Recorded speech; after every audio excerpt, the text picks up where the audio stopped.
Olá pessoal, tudo bem? Bem-vindos a mais uma aula do Estudinfo. Hoje a gente vai resolver o nosso simulado aí 08, fazer a correção dele, né? Eu coloquei ele aí na parte da manhã para vocês, agora à noite trago a correção como eu faço todos os dias, tá bom? Então se você não faz parte aí do nosso grupo do WhatsApp, entra lá, o link dele está na descrição do vídeo. É através desse grupo que você vai ter acesso aos nossos simulados. Todo dia tá rolando um simulado novo de até 10 questões, né? Com até 10 questões das principais bancas. Então você está prestando algum certame da VUNESP, do Sesgran Rio, FCC, FGV, CESP, pode vir aqui com a gente que vai ter questão de informática para você resolver, beleza?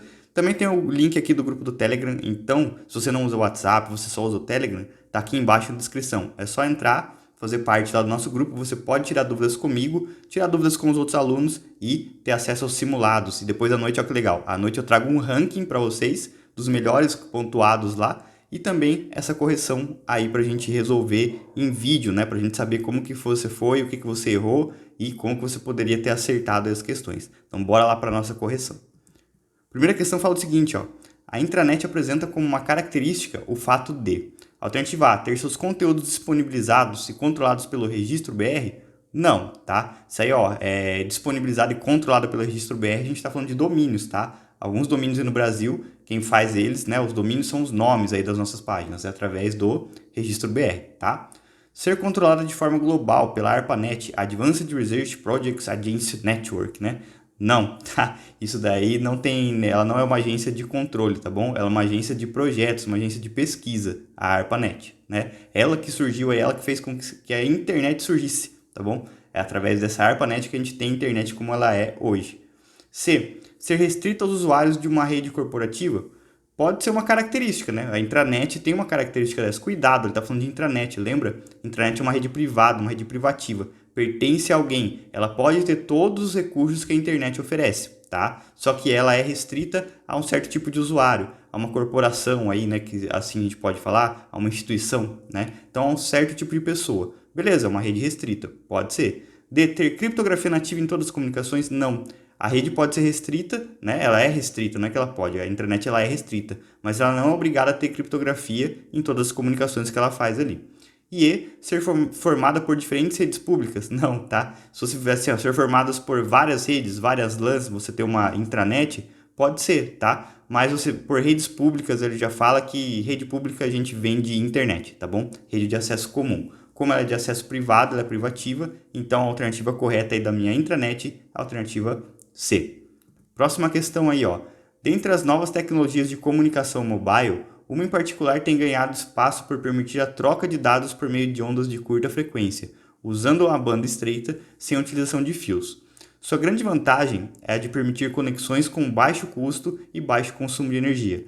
Trata-se da tecnologia denominada Bluetooth, que quando usada para a conexão de dispositivos em uma curta distância, em locais delimitados como uma sala ou mesa de escritório, caracteriza uma rede do tipo. Olha que legal, né? Ele falou tudo aí e ele deu praticamente a descrição do que é uma rede WPAN, uma Wireless Private Area Network, é uma rede de alcance privado, tá? Ela é diferente da LAN. A LAN é acesso local, então ela é delimitada aí, a LAN geralmente até ela pode ser uma sala, assim que eu digo, um ambiente de trabalho, tá bom? Então, é o seu ambiente de trabalho, a sua empresa, né? Todos os computadores da sua empresa conectados é uma LAN. Agora, seus dispositivos ali conectados sem fio, né? Pode até ser com fio ali quando a gente conecta via USB, mas estão perto, estão delimitados ali por uma mesa, pela sua sala, todo mundo conectado ali, é uma rede privada sua, né? É uma PAN que a gente chama quando a gente está conectado com o fio, né? Está conectado ali via RJ45, algum outro tipo de conexão. Mas quando ela está sem fio, daí é WPAN. O W vem de wireless, o PAN, Private Area Network. Vamos ver as outras alternativas? MAN, Metropolitan Area Network. É uma área de alcance metropolitano. Então seria uma rede que tem alcance dentro de uma cidade, dentro de uma região, tá bom? WAN, Wide Area Network. O melhor exemplo que a gente tem é a nossa internet. A internet é um tipo de WAN, porque são várias redes conectadas e ela é de alcance largo, ela é wide, né? É de alcance do mundo, é de alcance do mundo todo, né? Então a gente consegue alcançar aí a comunicação wide, uma comunicação extensa.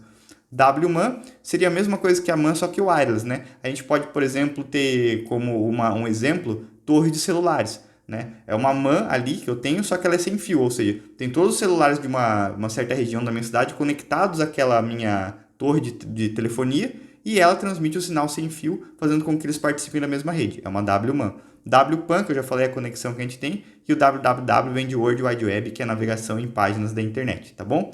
A alternativa correta, então, alternativa D, WPAN. É bem legal essa questão aí, porque ela deixa a gente trazer alguns conceitos que a gente tem de organização de rede, né? LAN, WAN, MAN, WMAN, a gente tem WPAN, a gente tem WLAN também, que é a minha Wireless Local Area Network, né? Que daí são as redes conectadas, aí, os meus dispositivos conectados através de uma rede sem fio, né? Dispositivos da minha empresa, do meu local de trabalho aí, tá bom? Então a alternativa correta aí é a alternativa D, WPAN. Próxima questão fala o seguinte, ó. No sistema operacional Windows 10, as impressoras, mouse e o Bluetooth, ou de novo o Bluetooth apareceu, hein? Que coisa, hein? Podem ser configurados em configurações, aplicativos. Não, aplicativos tem a ver com programas, tá? Com softwares. Aqui ele tá falando de dispositivos, ó. Impressora, mouse e Bluetooth. Podem ser, já falei aqui a resposta para vocês, né? B, rede de internet? Não, aí conexões de internet, né? As minhas conexões aí pode ser cabeada ou pode ser wireless, tá bom? A gente não tem aí impressora e mouse, tá certo? Não faz parte de rede e internet. Contas, aí são as contas de usuários que eu tenho, né? Perfis de usuário, quero trocar foto do meu usuário, senha do meu usuário aqui através das contas. Dispositivos, tudo que está conectado no meu computador, seja com fio ou sem fio. Por exemplo, aqui ele fala de Bluetooth, né? Então tem um fone Bluetooth conectado, ele está dentro aqui dessa área de configurações chamada dispositivos. Tem um mouse com fio ou sem fio, ele vai aparecer aqui. Tem uma impressora, vai aparecer aqui teclado, vai aparecer aqui. Tudo, né? Quando você sabe, se você souber o que é periférico de hardware aí, ele está conectado, ele vai aparecer nessa parte de dispositivos, tá bom? Ele estando conectado lá então, apareceu na minha área de dispositivos do computador. Periféricos, tudo aquilo que eu conecto ao meu computador, seja com fio ou sem fio, tá bom? E sistemas. Sistemas são configurações do próprio Windows, né? Aí, por exemplo, eu tenho ali dentro do sistema, eu posso ter algumas configurações de backup, algumas configurações de gerenciamento de disco, algumas configurações aí de cotas, tá? Então, eu posso fazer várias coisas relativas ao meu sistema. A alternativa correta, então, alternativa D. D de dispositivos, olha que legal. Próxima questão aí. Julgue o próximo item relativo ao Windows 10 e ao Microsoft Office. O Windows 10 gera uma ID de anúncios exclusiva para cada usuário em um dispositivo, e com base nessa ID e nas atividades dos usuários, não é possível configurar o Windows para permitir que aplicativos forneçam anúncios mais relevantes. Errado, tá? Ele permite, é justamente isso que essa ID de anúncio faz. Ela existe e ela permite com que sejam os anúncios personalizados para o nosso usuário, tá bom? Como pode ter mais de um usuário em um computador, não é muito relevante, por exemplo, se eu sou vegano e eu tenho lá aparecendo anúncio de churrasco para mim, né? Quando eu abro o meu Edge ou quando eu abro a minha barra de pesquisas lá, tá? Porque os primeiros anúncios, os primeiros resultados são geralmente anúncios, né? Então o que acontece? Ele vai dar para mim lá uma sugestão de anúncio. Só que vai me dar uma sugestão de churrasco, né? O outro usuário que tem no meu computador aqui, ele gosta de um churrasco. Aí não é legal. Então uma ID personalizada, a gente pode configurar ela para permitir que os aplicativos, né, forneçam anúncios aí que sejam adequados ao meu interesse, né, para com que eles consigam também ser mais assertivos e eu tenha mais oportunidade de fazer alguma compra, de gastar dinheiro, que eles gostam disso, né? O pessoal gosta que a gente gaste uma graninha com eles. Então a alternativa aí, ela tá errada, essa afirmativa. Próxima questão. Analise o ícone a seguir extraído da guia página inicial do Microsoft Word 365. Tem esse botãozinho aqui bonitinho, né? Deixa eu pegar o meu apontador a laser. Esse botãozinho bonitinho aqui, ó, é uma canetinha com uma barrinha embaixo, né? É um pincelzinho aqui, ó, na verdade, né? Esse aqui, ó, ele é o quê? Ele é aquele como a gente utiliza como se fosse um marca-texto, né? Aquele realce. Então, eu já falei a resposta, né? Ele é o nosso botãozinho de realce, tá? O stylus, ele viria com um azinho aqui, né? É um azinho desenhado com a setinha para baixo. Limpar formatação. É um pincel, só que aquele pincel tipo de pintar mesmo, né? Não um pincel de desenhar, aquele pincel de pintar, que ele tem as cerdinhas, tudo bonitinho. Não sei qual é o nome desse pincel, se você souber, põe aí nos comentários para mim ou manda lá no grupo, tá? O pincel de formatação, limpar formatação dá uma borrachinha, tá? É uma borrachinha com uma formatação embaixo, né? Com um risquinho embaixo. Então ele limpa formatação. E o cor da fonte é o A com o tijolinho com alguma cor aqui embaixo. Ainda que eu consegui pegar uma coloridinha para vocês para ajudar, né? Mas na hora da prova ela geralmente vem preto e branco. Mas, ó, desenhou um pincel saindo uma tintazinha dele aqui, é o realce. Então, a alternativa correta aí, alternativa A. Próxima questão fala o seguinte, ó. A seguinte planilha abaixo foi editada no Excel 365. Posteriormente, foi digitada na célula C4, nessa célula aqui, a seguinte fórmula. Igual a head a média de A1 até C3, 2. O que essa fórmula faz? Que ele quer o resultado apresentado em C4. Essa fórmula é o arredondamento do resultado da minha média de A1 até C3. Eu vou arredondar em quantas casas decimais? Ó, ponto e vírgula no arred, depois, né, ele identifica um número, que é a quantidade de casas decimais. Então, aqui ele vai arredondar em 2 casas decimais, tá bom? Então, a gente vai ter que fazer a conta da média, né? Lembrando, quando a gente tem muita função, o que a gente faz? Quando a gente tem muita função aí, a gente pega e resolve as que estão mais dentro de parênteses. Então, aqui, ó, não tem como eu sair já resolvendo a rede, porque eu tenho que saber o resultado da média, tá? Então, vou lá resolver a média de A1 até C3. De A1 até C3 é todo o meu intervalo aqui, tá? Vou até pegar para vocês para mostrar, ó, para ficar melhor. De A1 até C3, né? Então, começo aqui em A1, vou até C3, tá? Não interessa para mim se ele começasse aqui, ó, em A3 e fosse até C1, tá? Ele ia pegar o mesmo intervalo aí, o mesmo quadrante, tá? Então, vamos lá, ó. Quadrante meu inteiro aqui. E eu tenho todas essas células. Como que eu faço a média?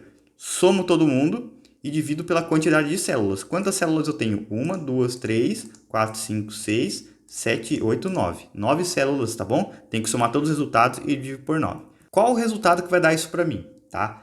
Esse resultado aqui, eu somando tudo, ó, e dividindo por 9, ele vai dar 1,888, um monte de 8, tá? Ele vai dar para mim. Vai se dar dízima periódica aí, certo? Então, ele vai dar 1,88. Só que eu quero fazer o arredondamento desse 1,88 em 2 casas decimais. Como aqui eu tenho várias, eu quero fazer em 2, né? Então, faço lá, ó, uma casa decimal, 2 casas decimais, parei aqui, né? Então, vai ser só essas 2 casas decimais. O que eu faço com o restante? Jogo fora? Não, quem joga fora é o truncar, tá? O arred, ele faz o quê? Ele faz uma perguntinha, ó. Esse número 8, qual o valor que eu venho, que teria aqui depois desse número do meu arredondamento? É um outro número 8, tá? Ele pergunta, esse valor aqui, ele é maior ou igual a 5, tá? Aí eu vou responder para ele, sim, o 8 é maior ou igual a 5. Então, o que ele faz com esse último 8 que vai aparecer? Ele acrescenta mais 1. Então, vai ficar 1,89, tá bom? Então, ó, 8 mais 1, 9, certo? E se ele fosse menor do que 5, professor? Se ele fosse, por exemplo, que 4? Aí ele manteria, tá bom? Quando é menor do que 5, ele mantém. De 5 para frente, ou seja, que ele é 5, 6, 7, 8, 9, ele tem que acrescentar mais 1 aqui no meu último valor que vai aparecer lá para mim no resultado do arredondamento, certo? Então, é assim que o arred funciona. Se você não sabe como funciona a arred, quais são as funções de arredondamento, tem uma aula aqui no meu canal que eu só falo das principais funções de arredondamento. Então, você vai ter lá o arred, o truncar e o teto para você saber como que eles funcionam, tá bom? Então, pega lá, assiste essa aula que é muito legal. A arred é bastante cobrado, principalmente se você vai prestar alguma prova da VUNESP, tá? Dá uma olhadinha lá que o arred é amado pela VUNESP, tá bom? Alternativa correta, então, a nossa alternativa B, 1,89, certo? Próxima questão aí, ó. A respeito do Microsoft Office, julgue o item que se segue. O Microsoft Excel para o Office 365 possibilita que sejam gerados gráficos a partir de dados gravados em uma planilha. Beleza. E também consegue remover valores duplicados em formatação condicional, não sendo necessário, para tanto, utilizar recursos do Microsoft Access ou outro software. Fechou, tá? Ele consegue remover esses valores duplicados na formatação lá. Como que esses valores são removidos? Eu já falei para vocês em uma outra questão de simulado lá, através da minha aba dados, né? Dentro da minha guia, dentro do meu botão, remover duplicados, certo? Então, essa alternativa aqui está correta. Próxima questão. Em uma apresentação com 5 slides, criada no Microsoft PowerPoint 365 em sua configuração padrão, sem nenhuma animação ou transição, um usuário adicionou uma imagem e um texto ao slide 3. Selecionou o texto e pressionou os botões Shift mais F5. Isso fez com que, ó, que legal, ó, ele estava lá com um slide, né? Ele tem lá 1, 2, 3, 4, 5 slides, beleza? E ele fez o que? No terceiro slide, esse aqui, né, bonitinho, ó, aqui é só um risquinho, mas finge que é um slide, tá bom? Ele inseriu uma imagem, adicionou uma imagem e um texto ao slide 3. E daí ele selecionou esse texto e pressionou Shift F5. Com o texto selecionado lá, isso fez com o que? Alternativa A. A apresentação se iniciasse a partir do primeiro slide, ó, cuidado, tá? Aqui ele está falando no PowerPoint 365, só que ele não está falando que está sendo executado de maneira online. O PowerPoint 365 tem a configuração dele de ser instalado também. A gente pode baixar para o nosso computador, tá bom? A gente pode fazer a instalação. Então, se ele não fala que é nada online, é o offline, tá bom? É o comum aí que a gente faz. A apresentação se inicia a partir do primeiro slide. Quando é a partir do primeiro slide no PowerPoint, F5 somente, tá bom?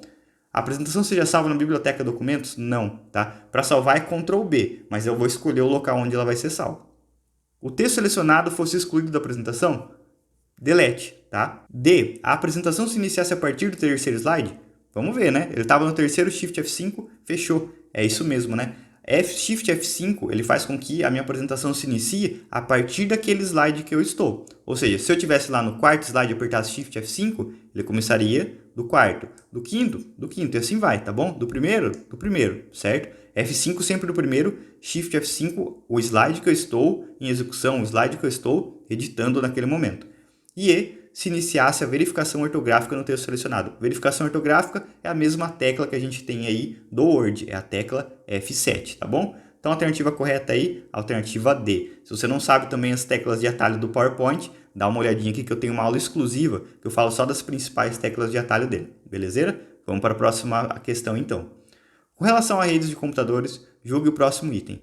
LinkedIn é um exemplo de rede social que o usuário final acessa a aplicação e seus dados localmente por meio de um navegador web?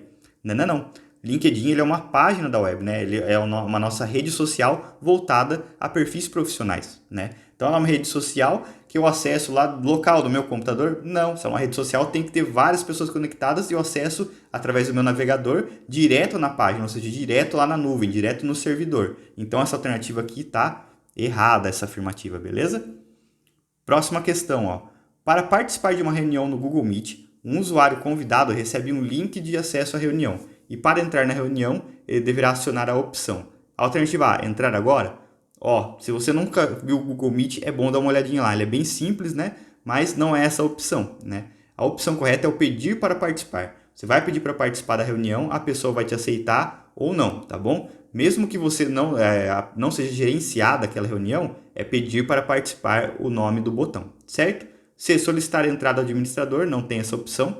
A opção ativar câmera e ativar microfone existe, tá? Mas ela não é que vai me permitir a entrada em uma reunião ou não. Ela só vai permitir com que a minha câmera seja utilizada durante a reunião e que meu microfone também seja utilizado, certo? Então, a alternativa correta aí, alternativa B, pedir para participar, beleza?